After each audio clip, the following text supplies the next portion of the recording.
Uber tried to merge with its biggest rival in India and got rejected? In May 2026, Uber's global CEO flew to India and quietly tried to merge his entire India business with a local startup a fraction of its size. The startup said no and countered by trying to buy Uber out instead. Neither side blinked. The deal died. And the numbers behind why this almost happened tell you everything about what's really going on in India's ride-hailing war. Here's what reportedly happened. In May, during a 5-day India visit, Uber CEO Dara Khosrowshahi sat down privately with Rapido co-founder Arvind Sanka. Uber's pitch? Combine both companies' India operations, but hand day-to-day control to Rapido's management team. Think about that for a second. Uber, the company that basically invented ride-hailing, was willing to hand the steering wheel to a smaller Indian rival. Rapido came back with a very different offer, a cash-and-stock deal to acquire Uber's India business outright, leaving Uber with just a minority stake. That was a step too far for Uber. They weren't willing to exit India or lose control. Talks collapsed. Rapido has since publicly denied any merger plans. So why would a global giant even entertain giving up control? Look at the numbers. Because they're brutal. In FY25, Uber's gross ride-hailing revenue in India stayed flat at 2,604 crore rupees. But net revenue, the actual money Uber kept, collapsed 89%. From 807 crore rupees, down to just 88 crore rupees. Where did it all go? Driver incentives and discounts. Those jumped 33% to 2,516 crore rupees. Under Uber's accounting, that spending gets netted directly off revenue, so the more they spend fighting for drivers and riders, the more their top line disappears. The result? Uber's India ride-hailing segment lost 1,407 crore rupees in FY25, more than 4 times the 330 crore rupees lost the year before. And here's the kicker. Most of Uber India's reported revenue growth, 3,664 crore rupees out of 3,849 crore rupees, didn't even come from moving people around Indian cities. It came from support services billed to other Uber entities globally.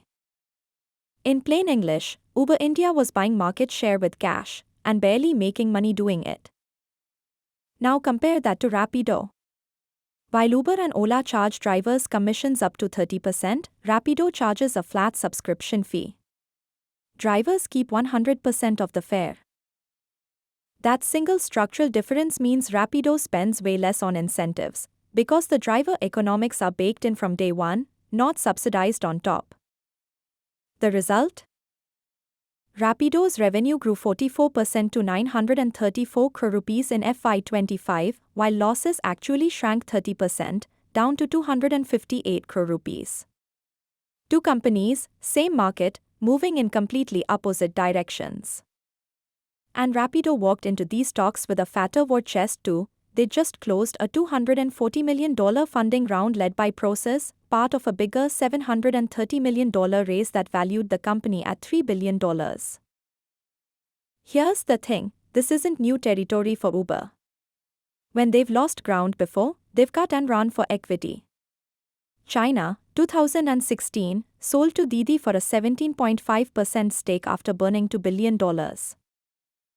Russia, 2017, merged into Yandex for 36.6%.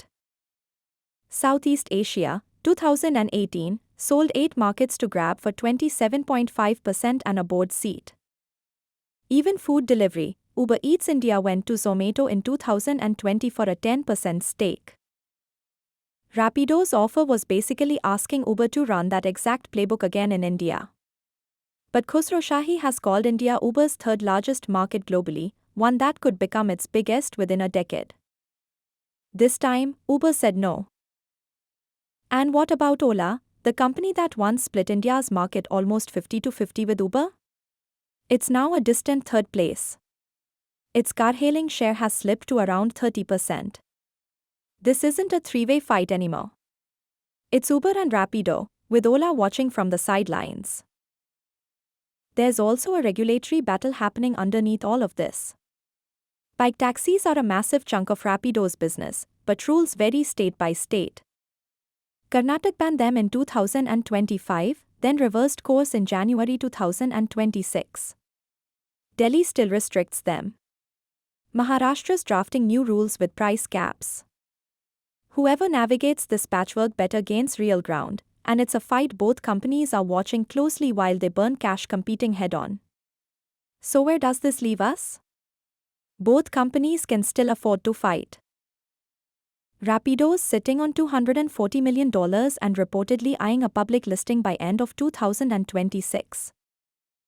Uber just injected 2,921 crore rupees into its India entity, enough to fund roughly another year of its current spending pace.